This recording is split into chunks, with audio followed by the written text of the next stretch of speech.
là là. Je suis dans un stress incroyable. En fait, je crois que je suis en train de vivre un état de détresse dans lequel l'amour me met. Je suis en train de faire une fractale. Au lieu de parler de l'amour, je suis en train de vivre toutes les difficultés que je ressens dans l'amour sur scène. Ah, putain. Je vais enlever mes chaussures et mes chaussettes.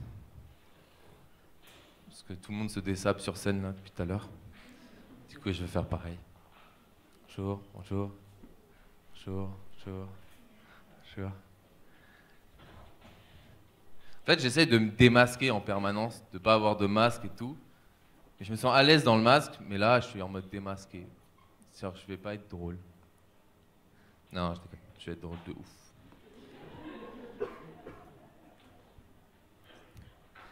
Say my on the wabape it's a dunwe. Wame ai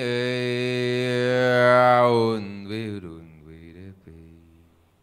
Sengo ai fedun with a pe dum dum dum dum dum dum dum dum dum dum.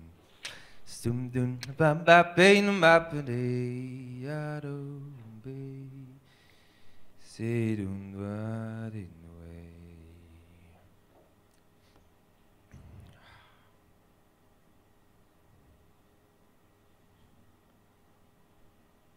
Je crois que je me mets volontairement dans un état de stress juste pour goûter à ça. Parce que c'est dur. Je suis souvent le malin là. Je fais souvent le malin. Chris là, tu fais le malin. Hier, j'étais posé dans un parc, il était 1h du matin, j'avais très froid, et je répétais, normal. Jusque-là, situation des plus normales. J'étais là, j'étais à fond dans mon truc, j'étais dans mon texte et tout, je vais faire ça, je vais me chauffer, je vais sauter. Puis là, je vois une tête se lever comme ça d'un matelas, tu sais, qui me regarde là d'un air. Et tu sais, je vois son coude, tu vois. Et il y en a un autre qui se lève, il me regarde comme ça, tu vois. Puis je crois qu'il esquisse un sourire, tu vois, et il se repose. Et c'est assez particulier de se sentir fou. Dans les yeux d'un SDF. C'est une expérience sociale assez forte et je me suis dit putain, je crois que je suis passionné.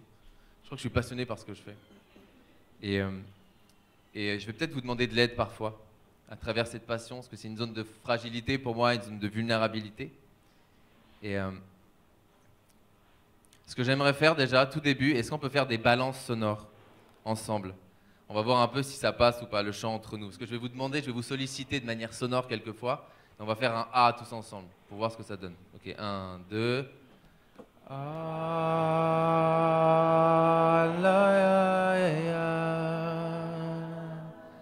Ok, on va faire un O pour voir. O.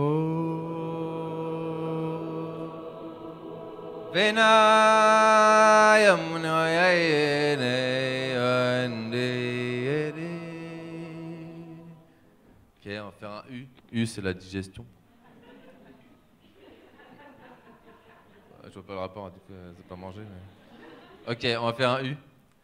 3, 4.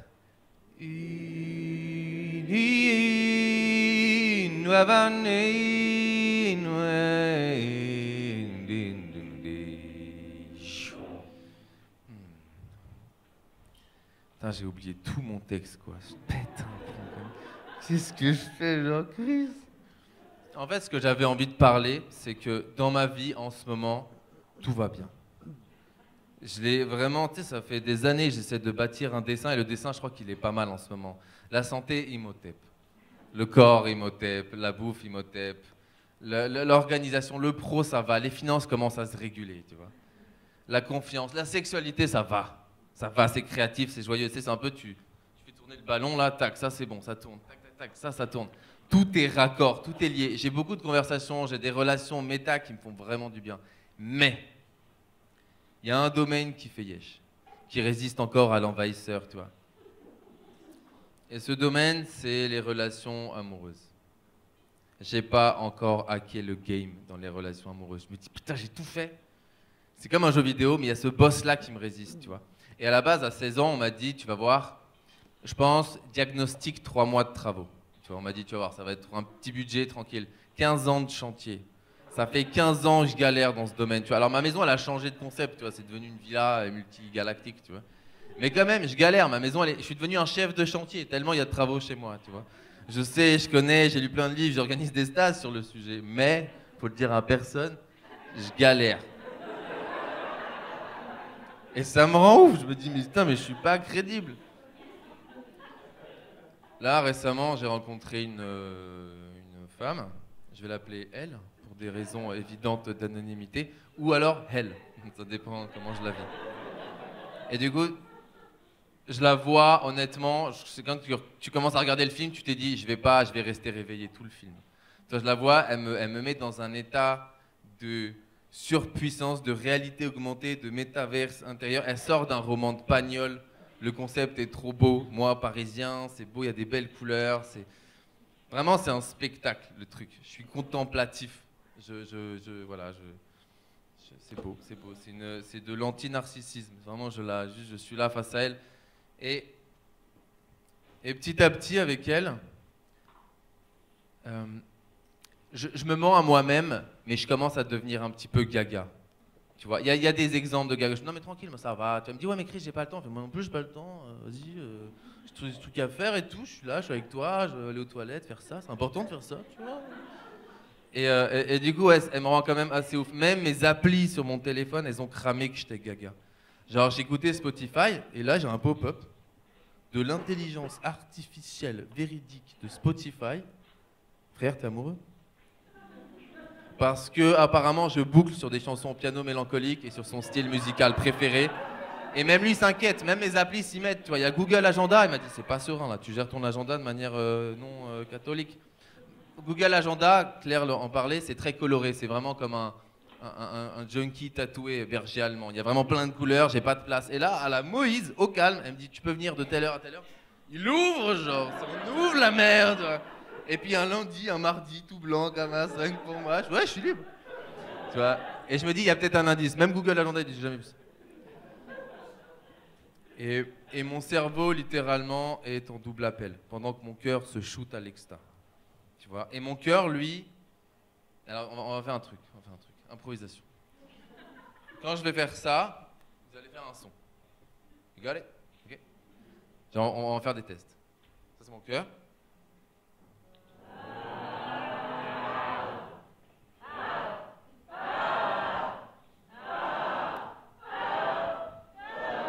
C'est toujours les mêmes sons. Il faut varier là. Pas vous. Ok. Quand je la vois le matin au réveil, avec ses petits yeux noisettes brillants, avec son petit smile, mon cœur il fait. Quand je bosse dans son salon, elle ouvre la porte, elle est là, toute souriante. Hey Chris! Mon cœur. Quand je la vois tout affairée dans ses projets, dans son atelier, elle est là, elle fait plein de trucs, hyper sérieux, et puis je sais pas, quand je la vois poser ses idées à table et tout, je la vois vraiment, vraiment toute passionnée dans ce qu'elle dit, dans ce qu'elle fait, mon cœur. Quand je la vois me dire ses fantasmes, et je me dis à deux, on va putain de les réaliser, mon cœur et d'autres organes de mon corps font... Ah, yeah, ça va. Et je me dis, ok, je crois que c'est bon, c'est elle. Je crois que je l'ai capté. C'est bon, tu peux lâcher. Il y a vraiment un sentiment de poser les bagages. Yeah. Et je suis content, je me dis, yes, ok, ça je l'ai réglé, maintenant je vais faire sur d'autres projets, d'autres budgets, voilà, on est là. Et sauf que petit à petit s'immisce un objet dans ma tête qui fera mes plus grands succès comme mes grandes peines, le mental. Il commence à rentrer sur scène, il me dit, mais... ça se trouve, t'es dans le Truman Show. Genre, en gros, je me dis, mais je la connais même. Ah, c'est quoi son nom de famille en fait? Je sais même pas comment elle s'appelle, je connais pas sa vie. C'est si bien. C'est comme s'il y avait un tragédien grec dans ma tête qui codait tous les trucs, tous les faits, il les transforme en romance incroyable. Tu vois, je suis là, c'est magnifique, c'est magnifique. Et lui, il est là, il s'amuse comme un dramaturge. Et je me dis, c'est trop beau, c'est là. Et je sens que je me fais un petit peu arnaquer dans cette histoire, et à la fois, j'y crois de ouf. Tu vois. Et je suis partagé dans cette, on va dire, ambivalence. Me dire, est-ce que j'ai raison d'y croire et de maintenir l'espoir, ou est-ce qu'il faut que je lâche quoi? C'est pas là, c'est pas comme ça que ça va se faire. Et je suis vraiment dans ce truc-là, tu vois. Et mes pensées, c'est pourquoi elle me regarde pas aussi? pourquoi elle m'envoie pas de message là? Pourquoi elle a regardé lui? Pourquoi elle me rigole pas à ce que j'ai dit là? Pourquoi elle a... Et je commence vraiment à rentrer dans un truc de Chris, montre pas trop ton désir. Elle va flipper. Moi je suis là, je suis gaine comme une Ford Mustang en zone 30, tu vois, je dis ça. C'est une métaphore qui me revient beaucoup. Je suis là, mais ça va? Ouais, je suis bien. Tu vois, et j'ai pas envie de lui montrer tout mon désir, donc je le sublime, je souffle, je Kundalini, tu connais, tu vois. Et j'essaie de trouver comme un moyen pour sublimer toute cette énergie. Et j'y arrive pas, je flippe de ouf. Et je pense au mot juste de mon père qui me dit ah, ça va, la paix. Tu vois, il essaie vraiment, j'essaie vraiment de, comme un mantra, quoi. Tu vois, expirer, là. Mais je suis triste quand je raconte ça. Et en fait, j'en ai marre de toujours porter un masque, d'être bon dans ce masque, de kiffer ce truc-là, tu vois. Sauf qu'à la fin, on me dit, ouais, mais t'as pas d'empathie, t'es pas là, t'es trop dans ton truc et tout. Alors j'enlève le masque, il me dit, ouais, mais là, t'es moins brillant. Oh! Tu vois. Puis après, je sais pas, je fais le mec un peu idéal, parfait, je suis là, j'essaie de la gainer, quoi, fin de la différence. C'est comme un marketing en permanence, essayer de draguer. Ça me prend trop la tête, genre. Ou alors, dès que je vois un semblant, bah pour le coup, quand je vois ça chez le camp adverse, c'est-à-dire ma partenaire, je crois que j'avais pas la bonne mentalité là, j'ai pas le bon état d'esprit là, je suis pas sûr. Flag. Tu vois, quand je vois ça chez elle, je me dis, bah je me bats en fait. Je me dis, ouais, chantier, flemme. Et j'en ai marre d'être un bout en train. Vous savez ce que c'est un bout en train? Who knows? I mean... Veuillez applaudir le bout en train.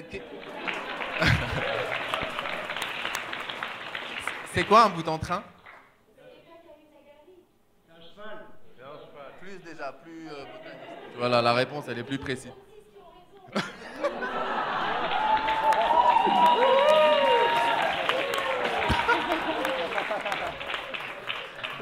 Plus aucune interaction avec le public. J'enlève toutes mes vannes avec le public. Public dangereux. Non, un bout en train, minute mansplaining. En fait, c'est le cheval qui éveille la Shakti, qui éveille la jument, tu vois. Mais il se casse après. Et après, c'est l'étalon qui met son ADN au calme, il reste, tu vois. Et moi, j'ai plus envie d'être un bout en train. J'ai envie de durer, en fait. Je me dis, tiens, et si on m'aimait plus que ma scène, si on m'aimait pour mes coulisses, et si ma durée de vie d'amour, c'était plus de 2 mois, tu vois. Et si j'étais pas flippé quand je voyais la nana, tu vois, ou la personne, ou le partenaire, ou un homme, parce que ça peut être un homme, me témoigner de l'affection. Et vraiment, en fait, j'ai vraiment un coup de flip, j'ai une tristesse. Moi, je me rappelle, j'étais avec tous les 4, on était en stage en versement eau chaude, et je parlais pas, j'étais triste, dans ma tête, elle buguait, quoi, je comprends pas ces sentiments-là. Et en fait, je pense que j'ai hyper peur d'être dans une malédiction. Je me dis, mais Chris, tu vas jamais y arriver. Chris, ça se trouve, c'est pas possible. J'ai trop peur de perdre espoir, tu vois. Et j'ai peur de... j'ai l'impression toute ma vie, j'ai œuvré à vouloir être unique. Et ben c'est bon, et t'es seul. J'ai pas vu l'arnaque en fait. Il n'y a pas un prix à payer. Ah merde, putain, j'ai pas pensé à ce truc, tu vois. Et surtout, il y a un truc dans les bouquins, là en ce moment, on y reviendra. Mais l'amour, et en particulier dans le polyamour, tu vois, il y a un truc à conjuguer, c'est un mariage entre l'autonomie et la connexion. Tu vois, en gros, la souveraineté, le fait d'être bien avec soi-même et d'être connecté, de se sentir safe. Et j'ai tellement de mal à marier les deux. C'est une cuisine fusion qui m'apparaît ésotérique, cette histoire, tu vois. Et j'arrive pas, je me dis, putain, est-ce qu'un jour je vais me sentir safe dans mon désir? Et donc, du coup, je suis là, donc on va dire, ouais, hein, automatiquement. Et en vrai, j'y crois. En vrai, j'y crois vraiment. Et je me dis, avec le temps, en tant que chef de chantier, j'ai développé une pharmacie du cœur. Donc je vais vous en parler de ma pharmacie. Elle a 3 volets, et ensuite on se fera un petit bonus, un acte psychomagique tous ensemble, vous n'êtes pas au courant, mais ça va être sympathique. Le premier volet, la première pharmacie du cœur, c'est change tes croyances, frère. Essaie de te dire que peut-être que l'amour, c'est juste une mémoire de joie. C'est comme une drogue, comme l'enfance, tu vois. Genre tu regardes, hop, tu repars, tu vois.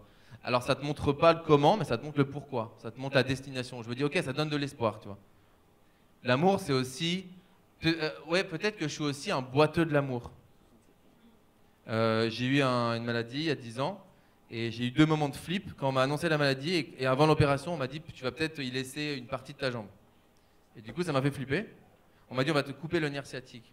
Et quand on te coupe le nerf sciatique, c'est pas très drôle. Tu boites. Et naturellement, mon cerveau, il s'est mis à observer tous les boiteux de la rue, tout le temps. Dès que je voyais un boiteux, j'étais là en mode ah ouais, c'est stylé en fait le boiteux, tu vois.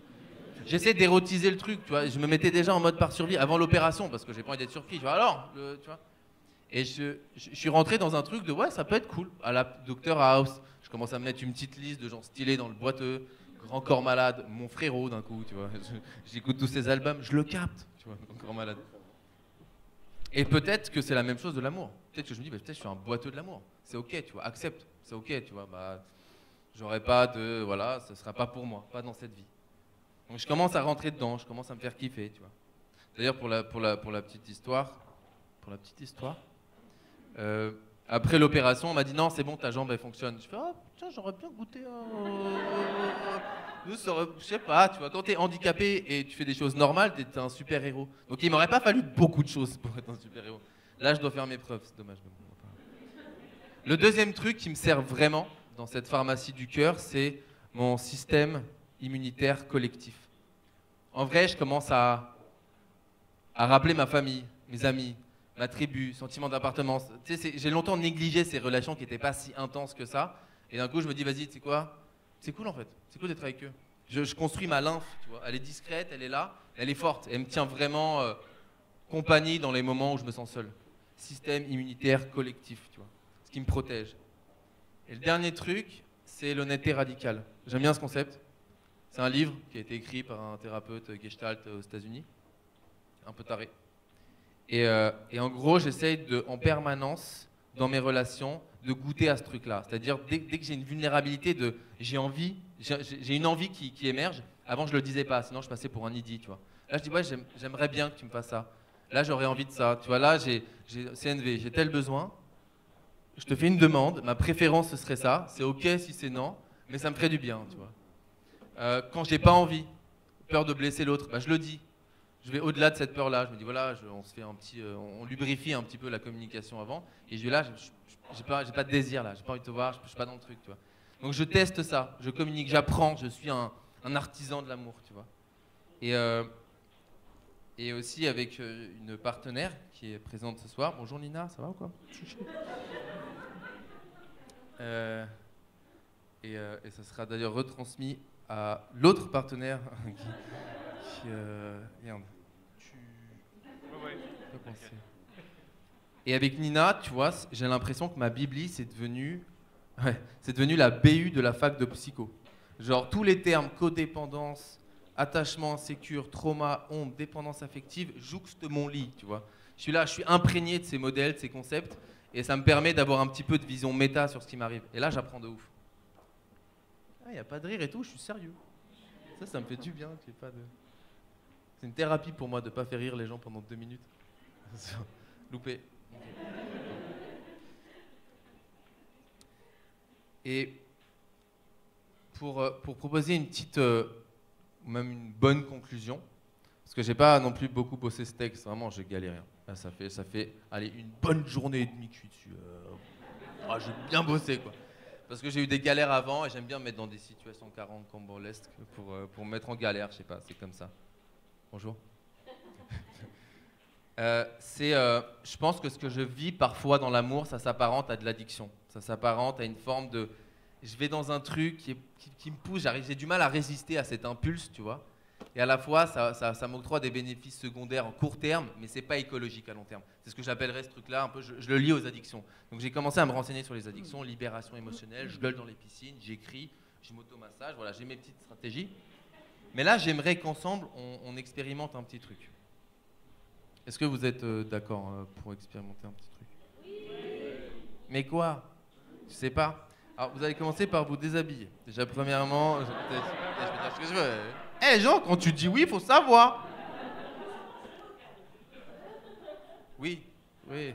Et éclairé aussi. Ah, moi aussi, je te carte Pokémon. Éclairé. Alors, tu la passes là. Et nominal. Allez, 2. Et en fait, c'est un acte, on va dire, psychomagique, ou alors auto-hypnose, ou un jeu, ça dépend de ton vocabulaire, je vais pas te faire flipper. Toi, tu choisis lequel, et ça va se faire ça va être assez court, en vrai. petite vingtaine de minutes, je pense. En vrai là, il y a 5 minutes, ça va? Ok, alors du coup, rapidement, vous allez juste commencer à toute invitation, pas de problème. Alors ceux qui ont envie de régler toutes leurs histoires d'amour, c'est le moment, tu vois. Mais après, c'est une invitation, pas de problème. J'ai rien contre les lâches, pas touché. Vous allez, avant de commencer, peut-être vous mettre en binôme. Choisir juste du regard comme ça, parce qu'à un moment, ce sera demandé. Juste vous mettre par deux si possible, ou par trois pour les troupes. Ou seul, si tu veux, pour les autos. Et peut-être vous zioter un petit peu, parce que je vous demanderai tout à l'heure vous mettre par deux, tout à l'heure dans une minute. C'est bon? Parce que les gens ils ont fait ouais, c'est bon. Vous avez déjà prévu le truc. Ils sont déjà. Ok, vous êtes à peu près deux. D'accord. Alors.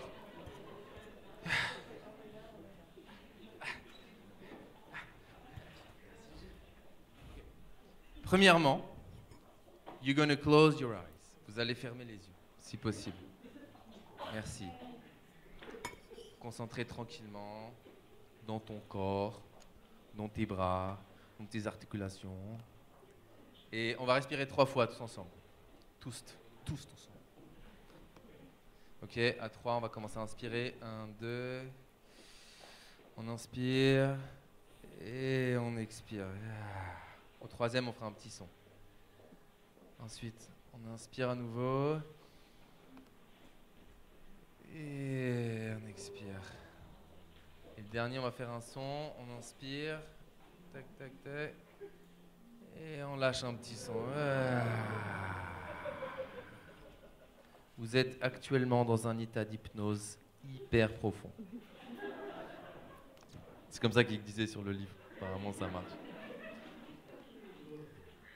Et là, naturellement, je vais vous inviter à visualiser une forme d'addiction que vous avez. Un truc, quelque chose qui, ça peut être une personne, ça peut être une sensation, une émotion, un moment, un plat, je sais pas, quelque chose qui essayez de faire vos petites moteurs de recherche, de trouver ça tranquillement. Alors pour les gens qui n'ont pas d'addiction, je vous conseille le livre Je me mens à moi-même aux éditions Tom, tu sais la vie c'est galère. Et et les personnes qui ont du mal à visualiser, à être concentrées, tapent TDAH sur Google. Trouble de l'attention et de l'humeur. Ça peut t'intéresser, une piste. C'est une piste pour l'hyperactif, neurotypique. Voilà. Donc pour les gens honnêtes, pour les autres. non, voilà. C'est simple invitation. Vous allez essayer de visualiser, on va l'appeler le carré de chocolat, le carré, et de voir ce que ça vous fait dans votre corps. De voir ce que ça vous fait en vous. Vous l'avez en face de vous, vous le voyez. Est-ce qu'il y a des réactions dans le corps? Est-ce que, je sais pas, les yeux, la salive, un truc dans le thorax, la respiration? Est-ce qu'il y a une émotion qui germe? Je sais pas, ça peut être une joie, ça peut être un truc un peu craving, des besoins, je sais pas. Laissez un peu infuser ce carré en vous. Pas que ce soit trop deep, mais présent quand même. Et quand vous l'avez, ce carré, je vous invite à ouvrir les yeux, à vous lever, please. Tranquillement, on se lève, genre posé. On reste dans son corps, on reste dans l'émotion, on reste dans le carré. Les autres personnes restez assises, pas de problème, vraiment possible. Et là, vous pouvez vous tourner vers le partenaire choisi en amont. Ah ouais, pour moi les malins, ceux qui n'ont pas de partenaire. Voilà, vous pouvez vous regarder. Vous pouvez vous mettre par 3, c'est possible, sauf que ça marche, c'est correct. Ok, alors vous avez en face de vous le carré. C'est le carré de chocolat. Alors restez sur les sensations, restez sur le corps, mais ça symbolise magiquement ce carré de chocolat. Il est là, en face de vous. Et je vais vous inviter à emprunter 3 postures. La première, c'est laissez-vous submerger par le désir que vous procure ce carré de chocolat. Essayez de ne pas trop projeter sur la personne, mais juste sur le carré et focus sur vous. Vous regardez, juste avec le regard, sensation. Il y a une guérison de ouf à la clé, les amis. Donc on y va. Qu'est-ce qui est irrésistible dans ta vie, c'est cette personne-là. Ok, on est là. Je sais pas ce qui se passe. Ça peut être là dans le corps, ça peut rien du tout. TDAH, tu connais, Bouddha. La deuxième posture, ce sera, maintenant que le désir est bien installé, le dédain. Explore le dédain. Fais tes petits yeux de chat. Tu vois, genre, vas-y, pchit. Allez, vas-y, lâche-toi sur le dédain. Voilà, tu peux. Non, vraiment, c'est possible. Cette addiction-là, tu n'en veux plus dans ta vie. Vas-y, qu'est-ce que tu me regardes comme ça? T'as pas des faits sur moi. Qu'est-ce que t'as cru? Fais ton chat. Mets-toi là, monte tes fesses, genre tout comme ça. Hein, genre, ouais, tu m'intéresses pas, mais t'es là quand même. Tu vois, le chat, il est là. On a cramé qu'il aimait bien le chat. Mais bon. Ça ronronne, ça miaou. Tu vois, on vit ça.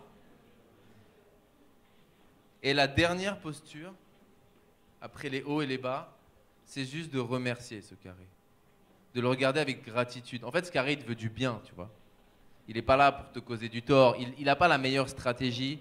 C'est du quick and dirty. Mais ça marche. Merci pour ce carré. Merci à toi. On peut se regarder. On peut même se faire un câlin. Ouh, acte de résistance. Avec les masques en plus. C'est une belle image. Allez, testez le câlin. Et pour ceux qui sont Bouddha autoproclamés, faites semblant que ça vous fait du bien. Et sentez le câlin, ce carré que vous sentez.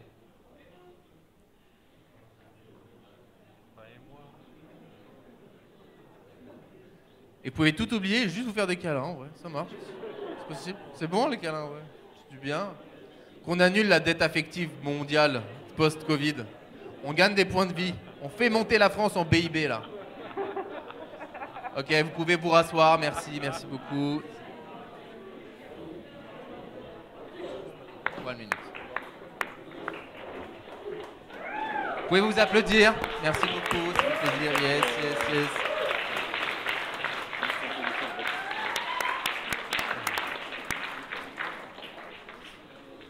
Normalement, vous êtes guéri. Genre, sors dans la rue, Bruce tout puissant. Normalement, ça marche. Si ça ne marche pas, je t'invite à contacter Histoire de cul pour les problèmes. Voilà, moi, c'est pas mon problème. J'ai pas de problème de responsabilité. Et en guise de conclusion, j'y crois de ouf. C'est pour ça que je suis passionné dedans. Je suis expert de mes manques. Je galère vraiment, mais je crois que ça fait sens de galérer dans cette voie-là. Et là, l'expérience que je viens de vivre ici sur scène, c'est une forme de système immunitaire collectif qui a été sollicité.